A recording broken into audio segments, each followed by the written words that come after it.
بەناوی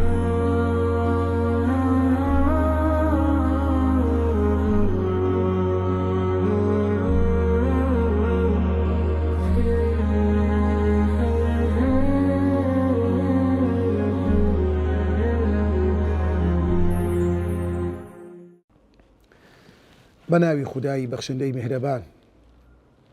هەزارەها هەزار حەمد و شکر و سوپاس بۆ خودایی گەورە. درود و سەلام و ڕەحمەتی خوای گەورە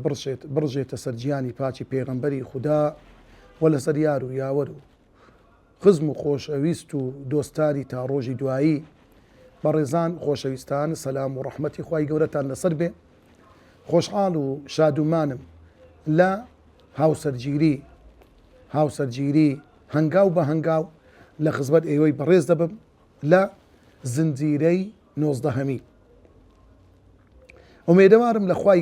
گەورە سەرکەوتو و سەرفرازی دنیا و قیامەتمان بکە. خوای گەورە بەختەوەری دنیا و قیامەتمان بکە. خوای گەورە بەختەوەری بجێڵتەوە ناو ماڵەکانمان. لە هەنگاوی ئەو جارە باسی بابەتێک دەکەی، ئەویش بە ناوی لانەکەتان خاپور مەکەن. هێن لانەکەتان بەدەستی خۆتان مەڕوخێنن. خۆشەویستان و بەڕێزان، هەموو شتێک مادام بەرەو تەواویە، مادام بەرەو هەنگاونانە، مادام بەرەو دروستکردن و مادام بەرەو تەواویە، شک و گومانی تێنیان نیە. زۆر جار وردە بەرەو نەقوستانیش دەچیتن. یەک لەو شتانەش هاوسەرگیریە. هاوسەرگیری کوڕ و کچێک پێکەوە قسمەتیان بە یەکتر دەبی، لەگە یەکتر ئاوێتەی یەکتر دەبن، دەبنە حەڵالی یەکتر، اینجا دەگوازرێنەوە. وردە تێکەڵی یەکتر دەبن، مەحەبەت و خۆشەویستی لە ناو پانتای دڵیان دەگرتەوە. اینجا ئەو ماڵە وردە ماڵەکە هەم لە ڕووی مادی هەم لە ڕووی معنەوی گەشە و نما دەکا. ئەوانە زۆر جاری واهەنە لە یەک غورفەنە، یەک غورفە جاروێ لەگە ماڵی داک و بابیشتی لە غورفەی سەرەوە دایان ناون. بەڵام ماوەچ پێچی کابرا ماڵی خۆی جودا دەکاتەوە، خانێکی بەکرێ دەگری، خانێکی سەر بەخۆی هەیە، خانیەکە چەند ژووری هەیە، خانێکی فراوانە، ماڵ و داراییەکەیان بەرەو زیاتر و باشتر دەچیتن. اینجا وردە ئەو خانەوەدە لە دوو کەس بەرەو زیاتر دەبی، کچیان دەبی، کوڕیان دەبیتن، ولدا زاوە پەیدا دەبی، خزم کەس پەیدا دەبی. وردە ئەو باڵەخانەی خێزان و هاوسەرگیریە بەرەو فراوانی و بەرەو گەورەی دەچیتن. لۆیە ئەو شوشە ناسکە زۆر مهمە، ئینسان زۆر بە وریایی هەڵسوکەوتی لەگەر بکە نەیشتێنیتن. لۆیە لەو کاتێکەوە لق و پۆپەکانی زیاد بوو، لەو کاتێک ئەو خێزانە گەورە بوو، ئاستەنگ و کێشەکانیش لەگەڵ خۆی گەورە دەبی، منداڵت دەبی. هەتا ئێستا خۆت و خێزان بووی، ئێستا کوڕت هەیە، کچت هەیە، ئێستا منداڵەکانت دەستنە قوتابخانە، یەک لە ڕەوزەیە، یەکیان لە قوتابخانەیە، یەکەچیان دەستە کۆلێژ، یەکەچیان داخوازی دێ، یەکەچیان داوای ژنێ دەکە. عائیلەکە کە گەورە بوو زۆر مهمە ئینسان هەڵس و کەوت لەگەر کێشەکان، لەگە هەڵس و کەوتەکانی ڕۆژانە بکە. زۆر حەکیمانە، زۆر هەستیارانە. لۆیە یەکێ لەو زانە دەروون زانانە قسەی زۆر جوان دەکا، دەڵێ هاوسەرگیری واتە کەمبوونەوەی مافەکان بۆ نیوە. مافەکان یعنی کەمبوونەوەی مافەکان لە بۆ نیوە هەڵکشانی ئەرکەکان بۆ دوو چەندان و دوو بەرامبەر. یعنی ئەرچی ئینسان لە کاتی هاوسەرگیری دەبتە دوو چەندانە، بەڵام مافەکەت کەم دەبتەوە. زان معنای چیە؟ دایک و باوک تەمەشا بکە، کاتێک کە ئەتوو گەنجەک بووی، سەربەخۆ بووی، مافت گەلێک زۆر بوو، بەڵام ئەرکت کەم بوو. کە چ ئەرکەکەتە بوو؟ ئەو ئافتە لە ماڵێ کە شووی نەکرد بوو، مافی زۆر بوو، ئەرچی کەم بوو،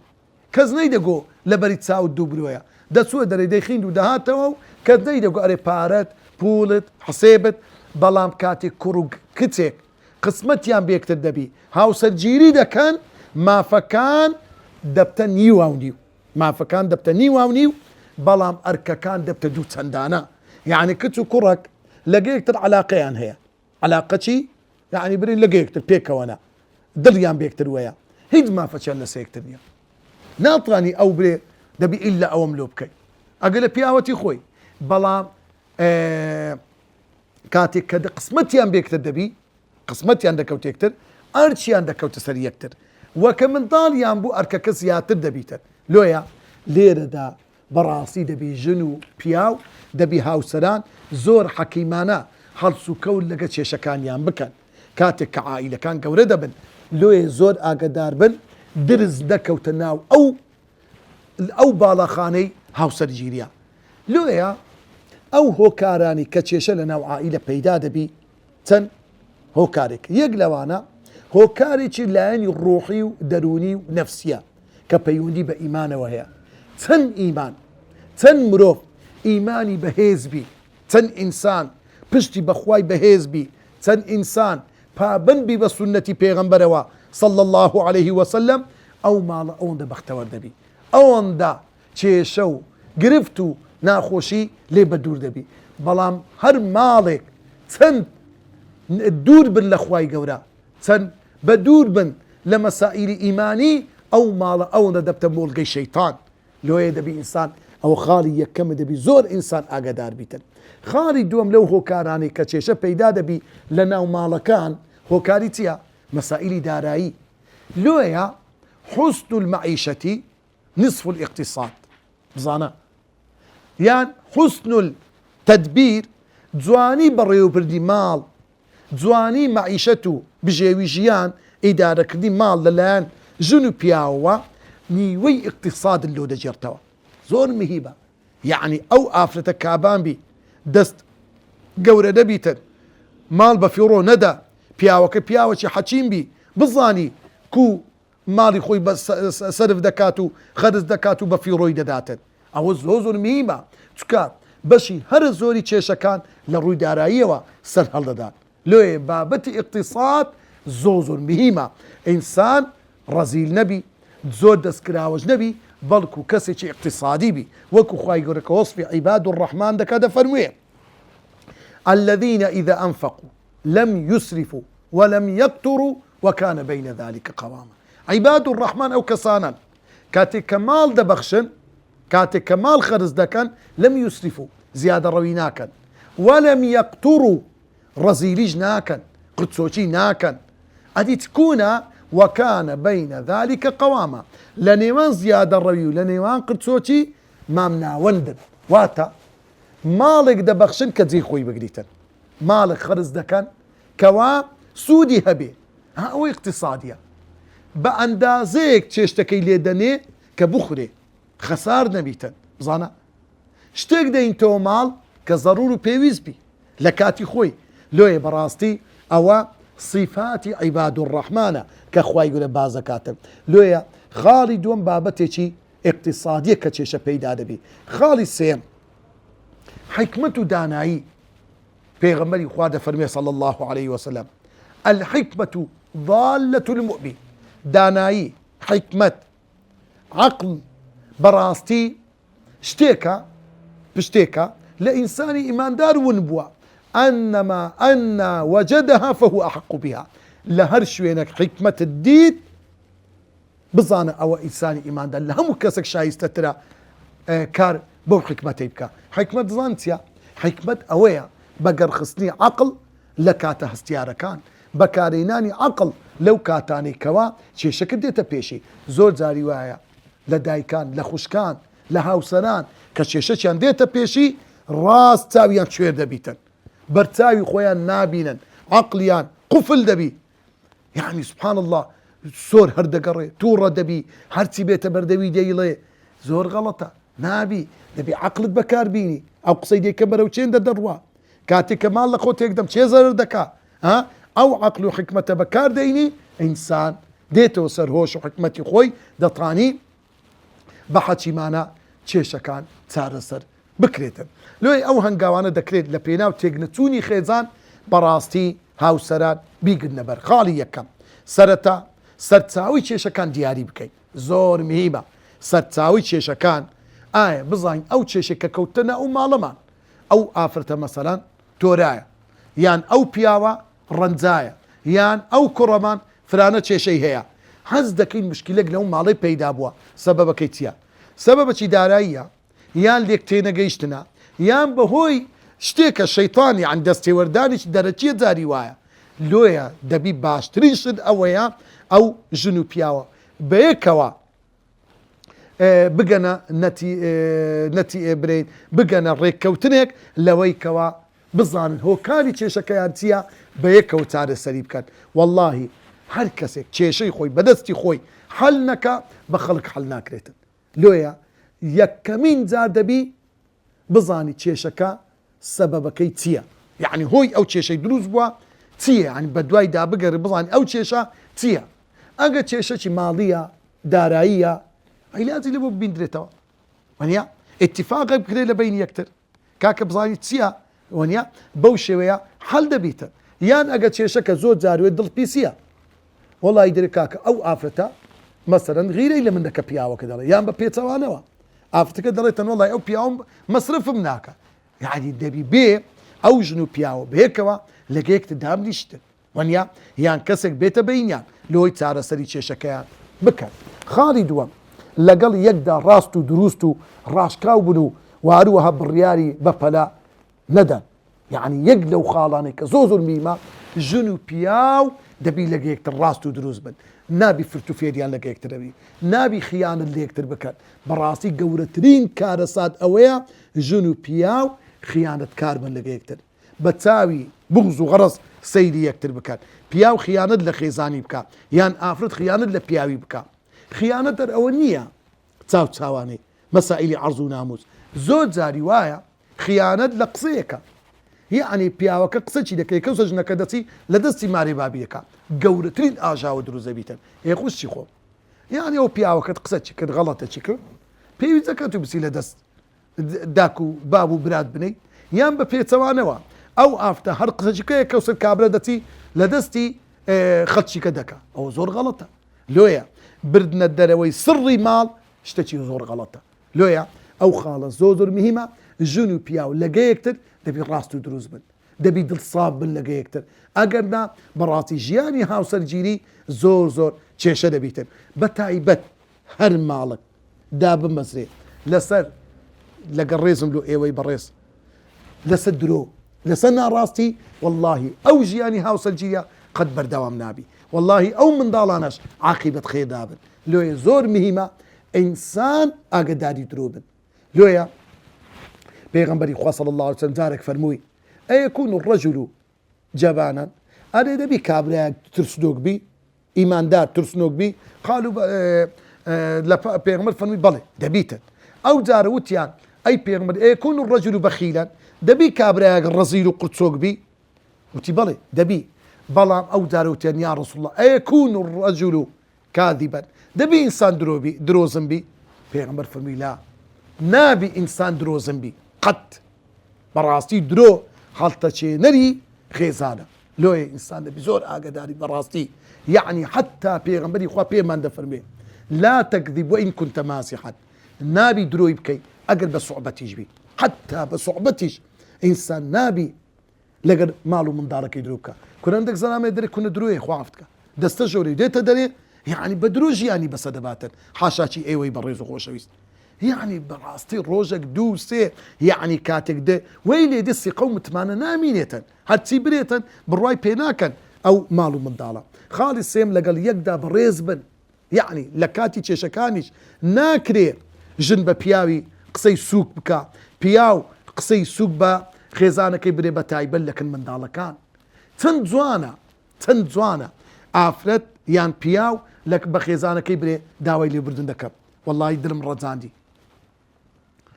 یعنی بەڕاستی ئەو صفات بە تایبەت لەکن منداڵەکان قسەی سارد و سووک بێگوتن شتێکی وایە بەڕاستی ئەو خێزانە هەڵدەوەشێنتەوە خاڵیشتر داوای لێبوردن و نەفس بەرزی تێکەڵ مەکە یعنی هەندێک کەسەیە دەرێ کۆم داوای لێبوردن بکەم لۆم بەشەر نیمە لۆ ئافرەت بەشەر نییە خوشتی خۆ داوای لێبوردنکردن گەورەیە یعنی ئاعتیزار هینانەوە چەند جوانە وڵی داوای لێبوردن دەکەم نەمزانی لەو بابەتە بێ کەلیمە حەل دەبی ێزان زۆر جاروێ گەورەترین کێشە پەیدا دەبی لە بینی دوو بەرە باب لەسەوە یەک کەس ئامادە نیە برێ کاکە وڵی داوای لێبوردن دەکەم شتەکە حەل دەبی عومەری کوڕی عەبدولعەزیز ڕۆژێکیان لە شەوێکی زۆر تاریک لەگەر هەندێک لە خزمەتکارەکانی چۆ مزگەوت طبعا مزگەوت تاریکە خەڵکێک لەوێ نووسیا عمەری کوڕی عەبدولعەزیز کاتێک کە دەڕۆی زۆر بە ئەسپایی دەڕۆی بەڵام قاتی کەتە سەر لەشی یەکێک لەوانی کە لە مزگەوتەکە نووسە بوو کابرا بە چاوی بەخۆ نازانی ئەوە چێیە سەری برن کرد و گوتی ئەنتە حیماڕون ئەرێ ئەتو کەری یان لە ڕیوایەتێک دەرێ گوتی ئەنتە مەجنونون ئەوە شێتی ئەتو پێم لێ دەنێ عمەری طبعا ئەوانەی خزمەتکارەکان کە ئیمامی عوسمان خەلیفەی موسڵمانانە ئەو وەختە ویستیان لێی دەن ئیمامی عوسمان گوتی کاکە لۆ لێی دەی ئینەما هووە سائیل کابرا پرسیارێک دەکات دەرێ ئەتو کەری یان شێتی دەڵێم ناوەڕە عوسمانی کوڕی عەفانە یعنی ئەو پێویستەکە لێی بدەی هەم بزانە تەماشا بکە یەک کەریمە چەند مشکیلە و ئاژاوە دەکوژێنتەوە لۆیە خوشکانی بەڕێز برایانی بەڕێز واللهی داوای لێبوردنکردن عیب نییە ئاساییە ئەو وا دەکە کە ئینسان ئەسڵەن داوای لێبوردن نەکردن دەبتەمایی تەکەبور دەبتەمایی ئەوەی کەوە شەیطان چێشە و مشکلەکان گەورە بکە خاڵیشتر لەو هۆکارانەی کەوا دەکرێ بگیرێ لە تێگنەچوونی کۆشتی خێزان ئەویش ئەوەیە لە باری خێزانەوە تەوەکولتان هەبێت بە قەدەری خۆتان ڕازی بن تەوەکولتان بەخوای گەورە هەبی و بە قەدەری خوای گەورە ڕازی بن یعنی زۆر مهمە زۆر جاری وایە تەماشا دەکەی پیاو زۆر جار هەر دەچی و دادەنیشی واللهی دەرێ قسمەتی من بەختم ڕەش بوو دەبای ئافرەتێکی باشتر بینم یان ئافرەت والله بەخت ڕەشی من خوای گەورە چی بە قسمەت من کرد بابا ئەو گولەیەکە لەو پیاوی دەدەی ئەتوو گولەکە پیاوەکە لەو ئافرەتەی دەدەی لێی زۆر غەڵەتە خوای گەورە ئەو ئافرەتەی پێ بە قسمەت کردی منداڵی جوانی لە بۆ هینای کابانەی ڕێک و پێکە میوانت لۆ بەڕێ دەکا خزمەتت دەکاتن هێخت باشە یعنی ئەگەر نەقستانی چی هەبوو ئافتە معقولە تو بەو نەوە قسە زبر و ناڕێکە قسەی بکەیت لۆیە بەڕاستی بە تایبەت گەورەترین غەڵەت لە بینی ژن و پیاو ئەوەیە کە پیاو باسی هەندێک ڕابردووی خۆی بکە مەسەلەن وەڵا ئەمە چەند کەس کت بە منیان گۆ بیان هینم بەس ئەمە ڕازی نەبوو ئەتوم هینە یان ئافرەت وەڵا فران و فران هاتە خوازبووینی من بەڵام ئەمن مێردم پێ نەکردن بزانە یعنی کە ئەنەهو منەتێک دەکە لەسەر پیاوەکەی یان پیاو ئەو شتانە زۆر غەڵەتە ژن و پیاو بەرامبەر یەکتر باسی بکەن نابی مەسائیلی گەنجایەتی مەسائیلی ئەو بابەتانە لەگەڵ یەکتر باسکەن بە تایبەت گەنج لە تەمەنی گەنجایەتی ئەگەر کچە ئەگەر کوڕە ڕەنگە غەڵەتێکی کردبی نابی هەمووی ئەتوو بێ ئێستا لە بۆ پیاوەکەت باس بکەیت زۆر غەڵەتە ئەوە دەبتە سەبەبی ئەوەی ئەو پیاوەت بەڕاستی جاروی دڵی لێت پیسبی یان کاتێک کە پیاوەکە ئەو بابەتە دەجێڕتەوە لە بۆ خێزانەکەی ئافرەتەکە سیقە و متمانەی بە پیاوەکەی نامینێ خاڵی شەشەم ئەستەمە خۆشەویستی تەنها بە هەز ڕابژیرێت یعنی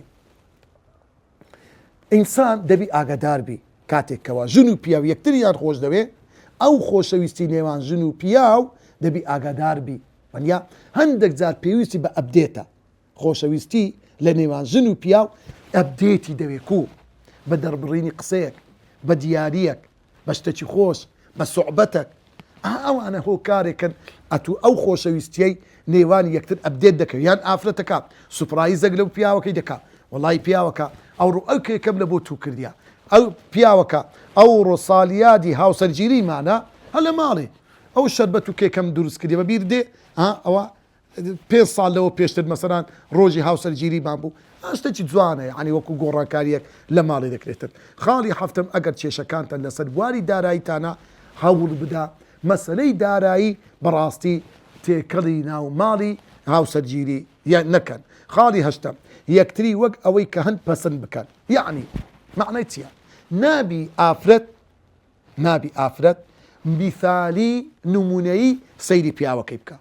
هەر وەکو نابی پیاو نمونەی سەیری خێزانەکەی بکە کو زۆر جاری وایە ئافرەتەکە تەمەشای دڕامایەکی تورکی دەکات یان پیاوەکە تەمەشای درامایەک دەکاتن ئەو ئافرەتەی دەبینی طبعا مکیازێکی کردیە ئەو چوویتە ساڵۆنی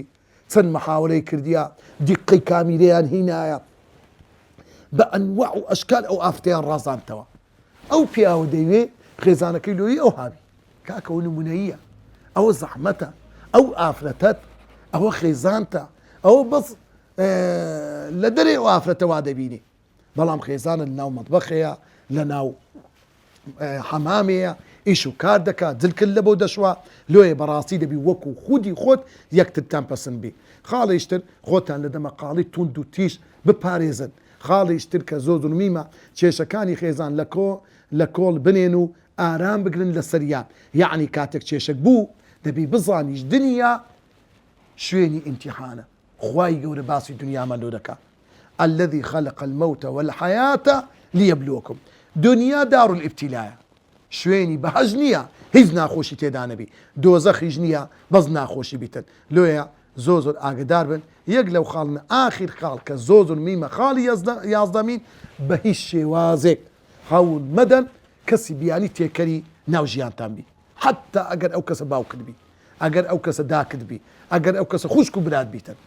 لێ نەگەڕێت تێکەری ژیانتان بی. بەڕاستی کەسانی دەرەوە وا دەکەن ژیانت لێ تاڵ بکەن. لۆیە ئینسانی حەکیم دەبی هەوڵ بدا بەڕاستی گرێ کۆرەی خۆی بەدەستی خۆی بکاتەوە. ئەو چەند خاڵی کە باسم کرد ئومێدەوارم خوای گەورە بەختەوەری دنیا و قیامەتمان بکە، خوای گەورە سەرکەوتومان بکە، خوای گەورە وامان لێ بکە حەکیمانە و دانایانە مسلمانانە ژیانی هاوسەرگیریمان بەسەر بین و خوای گەورە ماڵەکانمان پڕ بکە لە بەختەوەری، لە خۆشی، لە شادی. آمين آمين والحمد لله رب العالمين.